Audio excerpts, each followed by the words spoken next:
What's up, everybody? It is another Monday with the Overlook. If you are new here, it is Mugiwara Monday. We talk about the Straw Hats every Monday. Check the playlist. We've Yep. talked about yours truly, Usopp, the Demon Child, Robin. Have we talked about another one yet? I think Zoro is actually our third one, so I think Zoro's our third. yeah, so this would be pretty good. We're keeping this to the pre-time skip. So if you're new to the channel, new to this playlist, what we do, we're going through the individual Straw Hats. So some of Yep. these guys have been a lot longer than others. Some of them have a lot more screen time.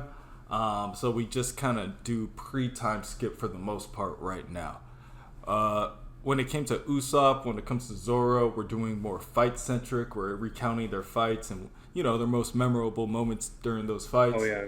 And when it comes to people like Robin, who isn't exactly fighting, it's more Yeah. speculation and talking about like all the actual meaning behind her scenes. So if you like that kind of content, subscribe. We have other playlists. We do recaps, chapter reviews, episode reviews, you name it. We got it all. So here we go. Let's start with Here we go. Zoro, pre-time skip. So let's set the stage. First crew member. Dude First was crew locked member. up. Luffy didn't have to let him go. Luffy said, "You're coming with me." He didn't want to go with Luffy, but he's like, you know what? Why not? What? Hey. Like, I mean, me why hanging out not? with you doesn't stop me from being the strongest swordsman. It You ain't helps trying me to be, because yeah. because you gonna find strong swordsmen along your way. So if I just tail you, I'll get to fight them. Like that's how I always looked at it. And history was made. And so we're going through a lot of Zoro's pre-time skip fights, how he's evolved during these fights, because he doesn't have a lot of like character development per se. He does when it comes to being a right-hand man in the first mate. Like he is a good second in command.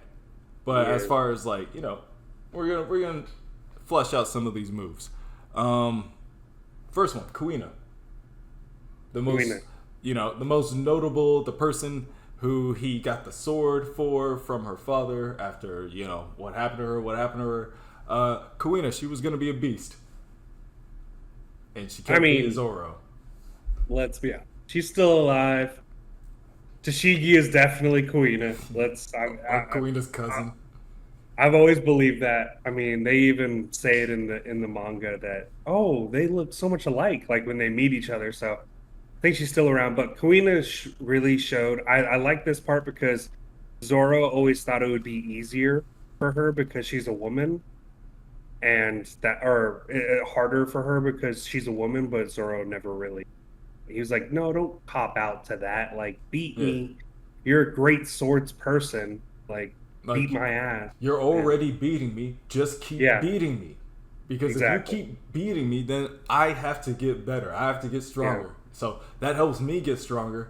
Like you're a Mhm. good goalpost. But I guess, what happened. Queen of rest in peace. The next person that Zoro fought pretty much was Big News, not Big News Morgan. Captain Morgan, the Marine captain, Axe Hand Morgan. And Zoro beat him using his three sword style. I think that's the first time we saw his onigiri, not his onigiri, but basically three sword style.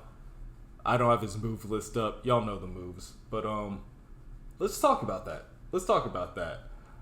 Just as a concept, I bet you back in like the '90s, early 2000s, just the third sword in the mouth and then just rushing somebody with like the X blade has got to be a crazy feat. You know what I mean?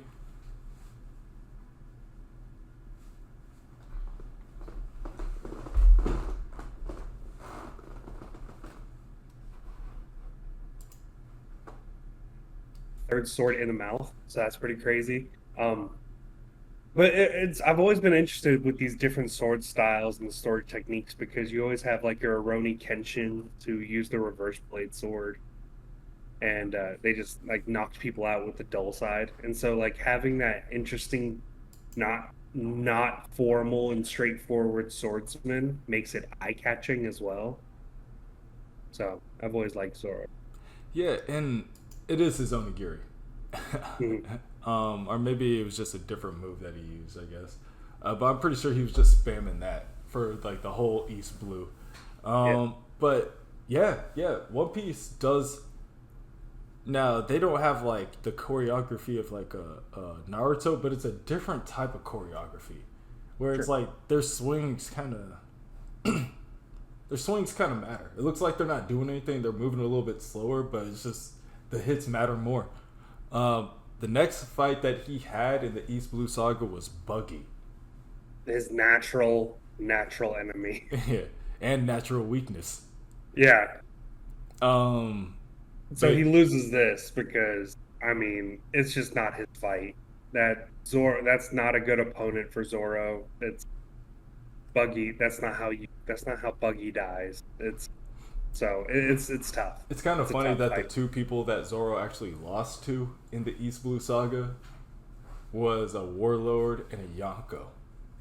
Yep. Yeah, so I mean, And now they're both Buggy's on the same fighting crew. back. Yeah, Buggy's fighting back then was like kind of taken lightly because he was taking the Straw Hats more lightly, and then he didn't really Yeah, have a crew per se. You know what I mean? He had the sure. Lion Guy and the Weirdos, um, but he was kind of beating them. Like he was beating the Straw Hats. Like he Yeah. lock up Luffy and almost kill the guy Yeah. until Dragon like Buggy kind of was a threat. He was played off for jokes, but kind of a threat. I mean, we find out later that Buggy's like he's been on a killer squad for most of his career, 15 years he was with Rogers or so. So it's tough to pass that up. We Yeah, know he's a problem these days, but we didn't know he was going to be a problem back. and then yeah, his crewmate easily um done up. Then you move over to Syrup Village, and he's beating the side characters for the Black Cat Pirates. And then we get to the Mihawk fight, which I think is Woo! probably one of the most impactful fights he has in the East Blue. We do get to see some techniques like his gorilla technique, where he expands his Hmm. muscles. I think that's the first time we see that one, if I'm not mistaken. I Um, agree. yeah, I think that is the first time. But this one really stood out to me because this is when he apologizes to Luffy, and he's like, "Hey, like, I'm sorry, Captain. I will be the best swordsman ever." Like, and everyone's crying, listen, yell it out, proclaim that. That fight always. let's see, and then then we get to the Fishmen, Hachan and Arlong. Here, I have to send a text. Can you take these two really quick? The thing I do remember about Arlong really quick was that he was holding Zoro up, and then Mhm. like Zoro was bleeding out. He's like, "Dog, this guy's not even human." Yeah. I mean, the thing with both of these fishmen is that this was our first time kind of going all out against like a fishman crew. So this is, and it's also meaningful because this is them facing off against another crew for Nami on Nami's behalf because Nami's the fighter, and so this is actually their first to really get out there as a crew, fight 3v3 because Sanji and Luffy are also here fighting side of him. Yeah, yeah. Usopp did do his he did his fight, but he Sure. was out a ways. But this was like when you saw the big three fighting, for the first Hmm. time. It was kind of cool. Arlong Park's cool. And then he goes on after Arlon Park. We face Tashigi for the 2000th time if we count the previous fights with Guina. But Zoro pulls this one out by using his two sword style, which now, if she is Kuina, Zoro is just a much better sword. I mean, Yeah, Zoro. he I didn't need don't three know if swords. Kuina. Yeah, I don't know if Tashigi will ever beat Zoro in a swordsman. That's not. I don't think that's her. She can beat a bunch of people. Zoro's just not one. Yeah, I don't see that happening anytime soon. You gotta be a pretty strong woman, stronger than Miss Monday from Baroque Yeah, Works. That's the didn't even have to use his sword, dog. this yeah this is the beginning of his the pattern we see Hmm. with Zoro. I'll call it a pattern. But this Miss Monday is the person in Baroque Works, very strong woman, pink hair, very brolic, and he kind of just crushes her skull with his palm, and he's like, "Yeah, like, come on, man. I didn't join He's like, Baroque Works when y'all asked me. I'm not gonna join now. This yeah, is don't make me disrespectful." do this to you. Don't make me do this. I don't want to do. And Baroque Works is also where we have that Luffy Zoro like little skirmish where you're like, okay, they're like evenly matched. But honestly, like Zoro can cut Luffy and chop his limb off. So it's Mhm. like all Luffy can hit as many punches as you want, but Zoro only needs one slice. So it's Yeah, they say it's a tie, but I think we Zoro's still yeah. stronger. At this point, I agree because he can't avoid how Uh, quick Zoro can slice through. But Mr. Five is next, and I think this is the first time we see the flaming or onigiri as well. I don't know. I could be wrong about that, but um, this was a pretty good fight. I mean, I like if I had to pick the Dad's Bones. I I don't remember the name of Mr. Five's fruit, but it was the booger one that it was explosives, Yeah, yeah, yeah. which was interesting. They got a Sure. guy that looked like Lenny Kravitz. I feel like they wasted his Yeah, character design on that. I couldn't agree more. This Because guy looks he pretty looks good. cool as fuck, bro. And he's just Yeah, picking his nose with one finger to his pinky yeah, too, and he just flicks it. Like, all right, man, but what happens when you run out of snot? Like, yeah. I just feel Mhm. like there was a reason why. I mean, very destructive. It was like C4. You know what I mean? So it was Mhm. detonating. But just it's very impractical when you're fighting someone like Zoro, Agreed. who can just rush you. Even Dad's Bones, and I think this is the first glimpses of hockey, maybe, where he's cutting steel with steel. Really? Maybe I equated that to hockey, and like it hardening could your be. blade.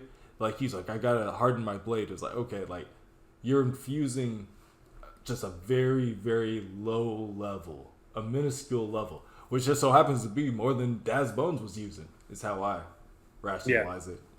Now that you put it that way, I don't disagree. I think that's pretty spot on. Yeah. Um, Dad's Bones was like rushing him, and he was also able to, with like Mr. Five. The thing about Baroque Works, and I remember this from Skype, he started verbally saying at the very beginning of Skype, he's like, "Man, I got to be able to hit ranged people like far away. Like I got to work on that." And so Skype is when he started like trying like hitting like the birds and stuff with the like cuts, and Yeah. yeah, I think that's a big thing he took away from this Alabasta arc, which I appreciate. I thought that's cool. I love when they can take loss. I mean, what or not even losses, but combat experience and turn it into something. Because it doesn't have to be something like Deku in My Hero that he talks about verbally. It's all like Deku's writing it down, talking about it, which makes sense. That's who he is as a person. But Luffy Gear Second, he learned that from Bellamy Yeah. with his spring fruit. So it's Uh, like he took as that far and as character creations, like that aspect of a character, yes, it is very endearing, but it doesn't make for like longevity. It's not good for longevity.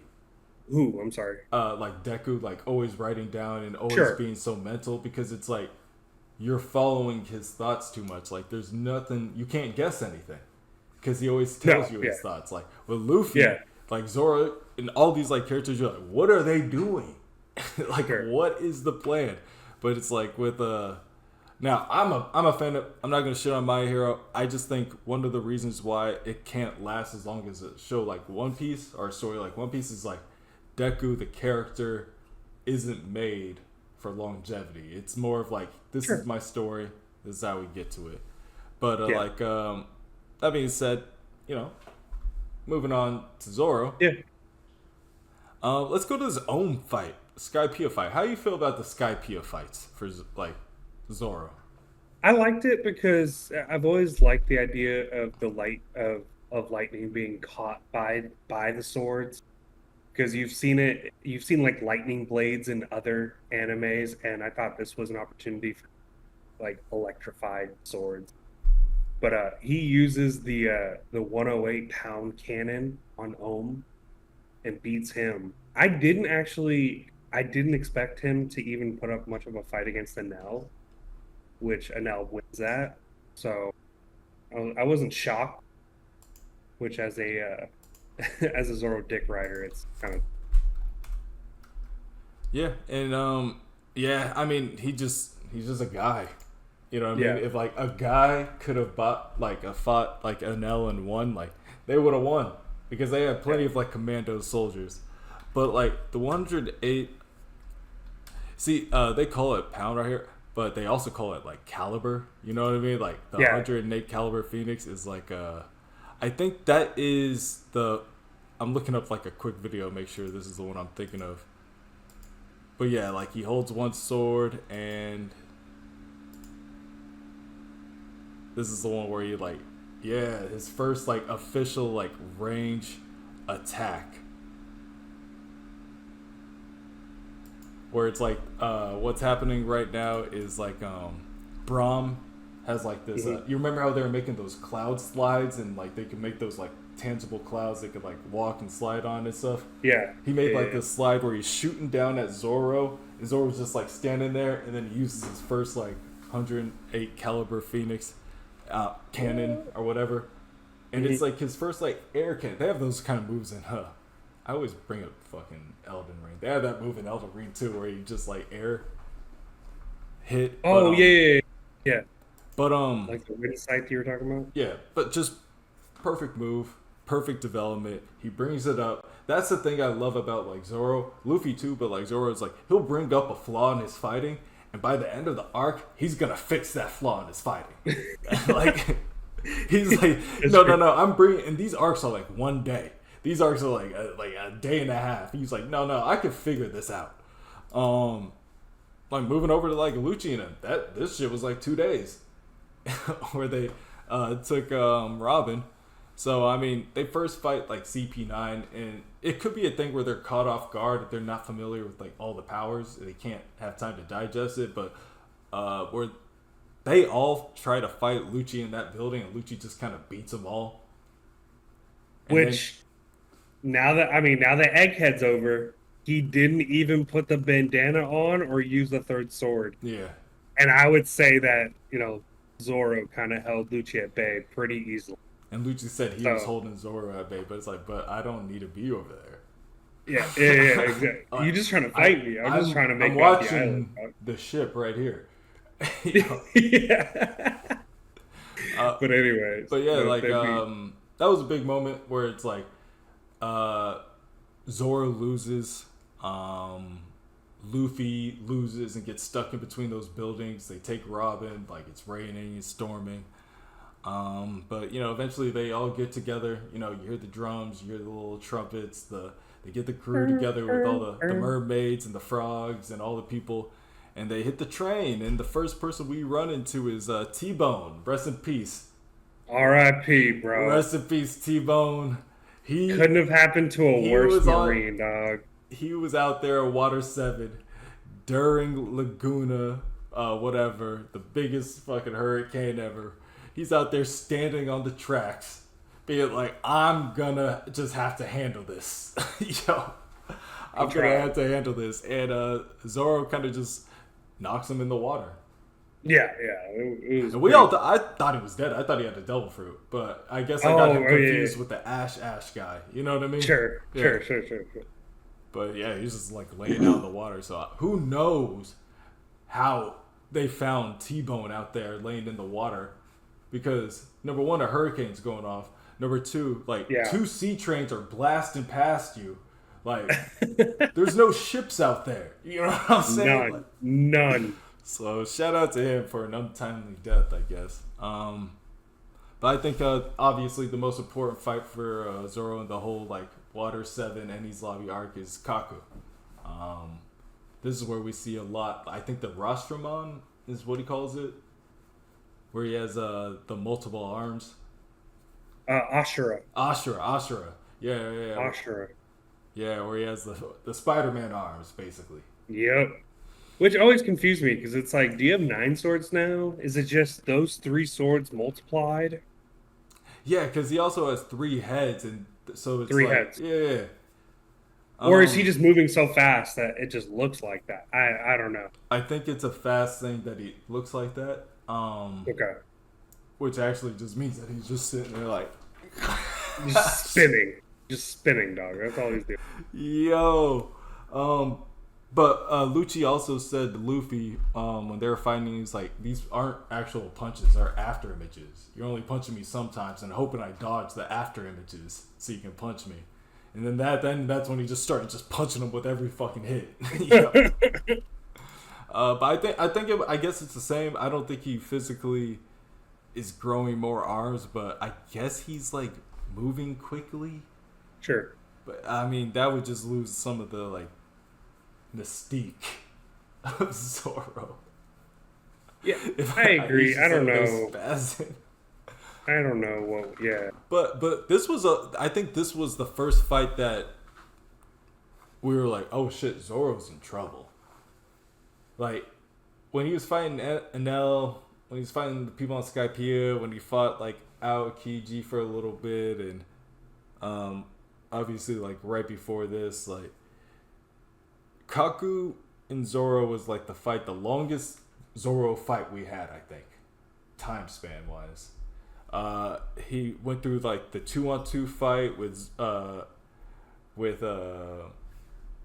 and his lobby was all over the place. You had Usopp like being a sword, and then like Sanji came and he started fighting the wolf instead, and like Usopp left and he fought. So he actually didn't fight anybody; he just started sniping. Like, Yeah. But we see like a lot of Kaku's moves that I think Zoro starts integrating later, because like his 108 caliber Phoenix is like an air cannon, where it's like, think of like an air palm, but it's Sure. like Kaku uses blades with his kicks. Yeah. And that's a lot more efficient. It is. Kaku's also like pushing him to the limits, like defensively, because like that jabbing attack he keeps using. He was yeah. He was using hockey on his nose and using it as like a little spear, and yeah, it's difficult for him because that's long range attacks, even though it's a melee attack. It's like a medium range attack. You know what I mean? Yeah. Like, it's like outspacing him. And so it's like it's throwing them in a situation where it's like, okay, I can't exactly just stand in front of you and swipe at you. It's a really cool fight. Then he whoops Helmeppo's ass after. So I want to take a second here, though. Right between these two, Kaku and Helmeppo, this is when he almost faces Luffy for how lenient he is with Usopp. So, I mean, this goes to character growth. He understands that he needs to keep Luffy in line, in a sense, to where Luffy can lead the crew still. Because right here is where Luffy and Usopp fight, and he has to re-support Water 7? Luffy. Yeah. Oh, yeah. Like, he has to re-support and tell him, like, no, you cannot, like, forgive him. He has to leave. Well, yeah, like at the very beginning of like Water 7, like it's really big on like Zoro like doubling down on like what he's like standing on, because it's like, yo, we don't hate Usopp, but we ain't gonna let that shit fly. Also, like once they find out like Usopp's getting jumped, he's one of the first ones to get up and be like, nah, we're gonna handle this Frankie guy. Yeah, and it's mad respect. Like, this is like, hey, look, just because I'm mad at you doesn't mean I'm gonna let you die and get jumped. So, real big character moment, kind of shows where he's coming from and how he operates. So I've always appreciated these couple arcs right here.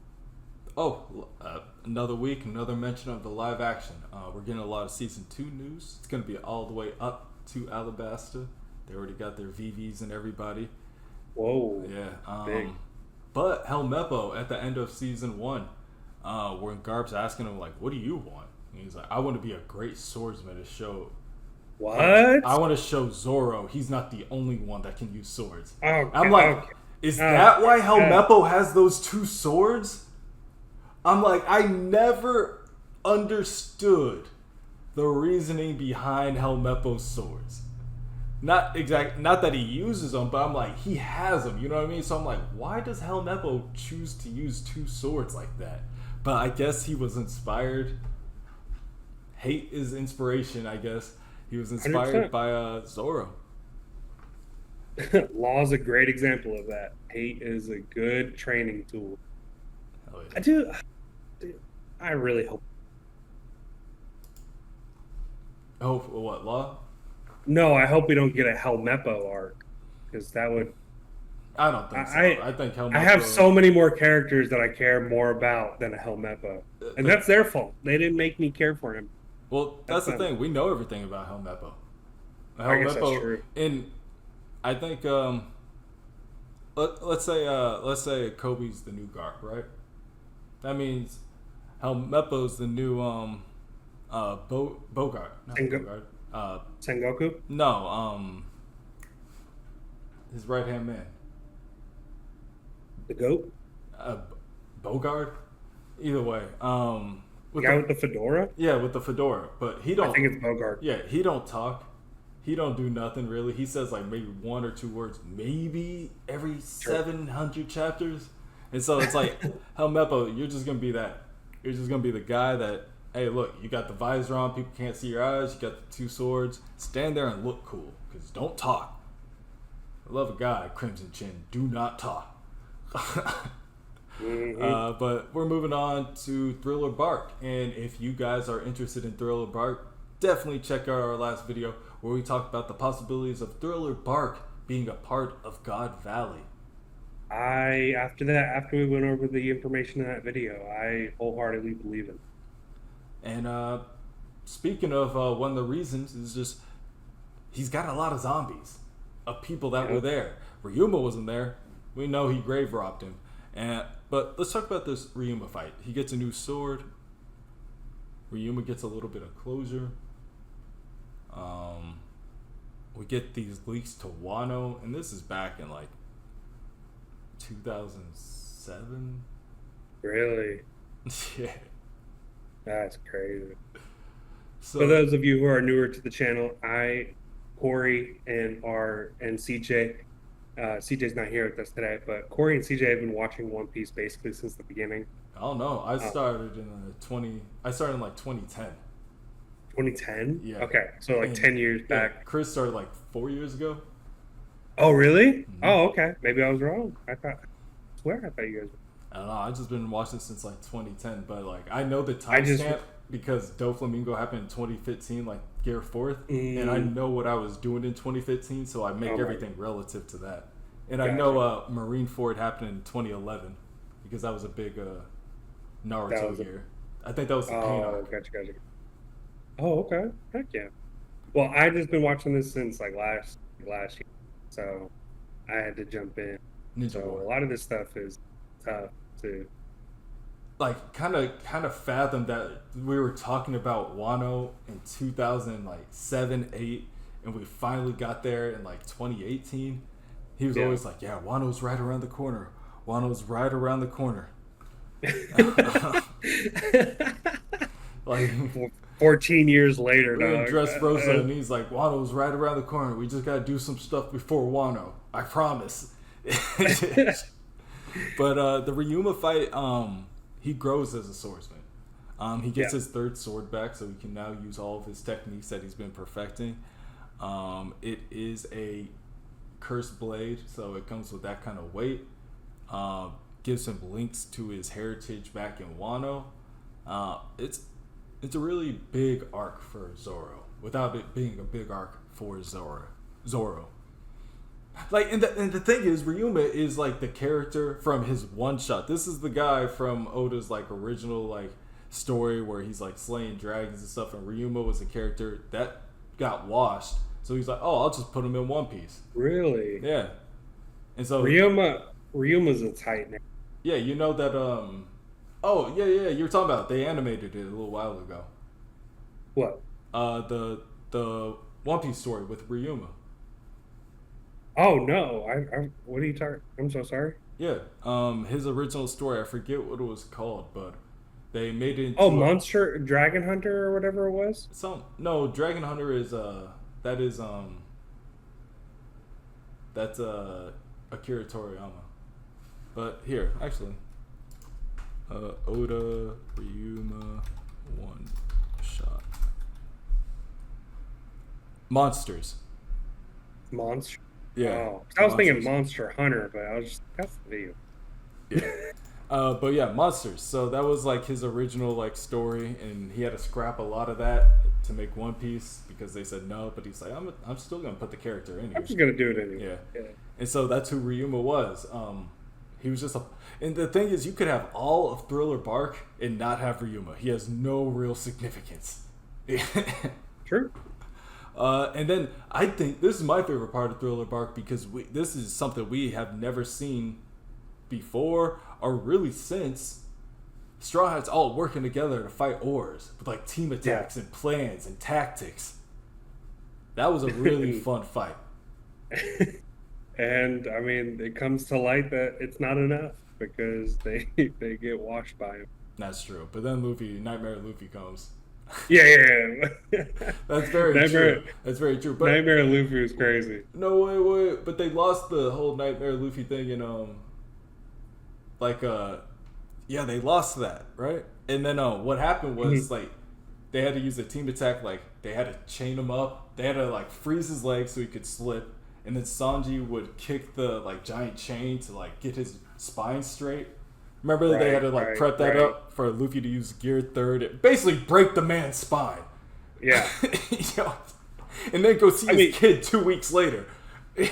Or his hey, he's a zombie. He's a zombie, right? That's very true, but just brutal spine breaking. Yeah. Just you know. Poor little Orange Jr., dude. Ah. Yeah, both of them kind of not the best for Oars and Oars Jr. Yeah. And then the last one of the I guess we'll go into like the after this later, but the last like real fights for the pre-time skip for Zoro are Kuma. Well, I'm gonna talk about Kuma twice, so let's talk about Kuma at the end of Thriller Bark. Then nothing happened. Yeah, I mean, this is another time though that he another character development, which now that I look back at it makes me laugh because it wasn't like Kuma was gonna kill. Because Kuma knows that Dragon is Luffy's dad. Kuma knows this. So he's not going to kill Dragon's son. And so Zoro taking this damage is pointless in the grand scheme of things. Yeah, but it's just funny that it's cool that he stood up and took the pain, though. Kuma asked him, "Are you sure?" Because I was low key bluffing. Like, I was hoping all y'all was passed out. He was just gonna take the pain and walk away. Like that's what Kuma does. But Kuma's like, "Wait, you're offering? Wait, okay, you'll take his pain." I was gonna take it, but cool. That's cool. That's crazy. Kuma's a funny guy, bro. But then you go to Sabaody, Charlos.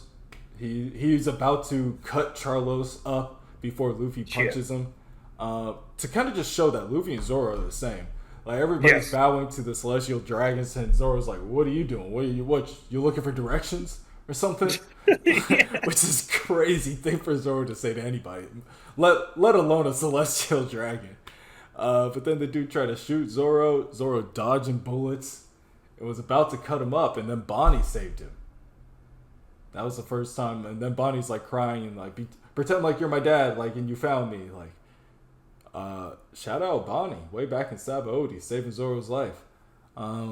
Big moment. Yeah, and then the Kuma fight. And the Kuma fight really didn't happen between him and Zoro. He kind of just touched Zoro, and there was no like blocking or nothing. Maybe he fought Sentomaru for a second, but yeah, they pretty much got wrecked. Yeah. Going back to what you were saying, like Zoro and Luffy are, I think, a great combination, and it's hard to think of a 1 and 2 that are even better. Like, I think Silver's Rayleigh and Rogers, Marco, Whitebeard, or Ace and Whitebeard. I can't put anybody up there besides Zoro, Luffy. Can you think of anybody who's better?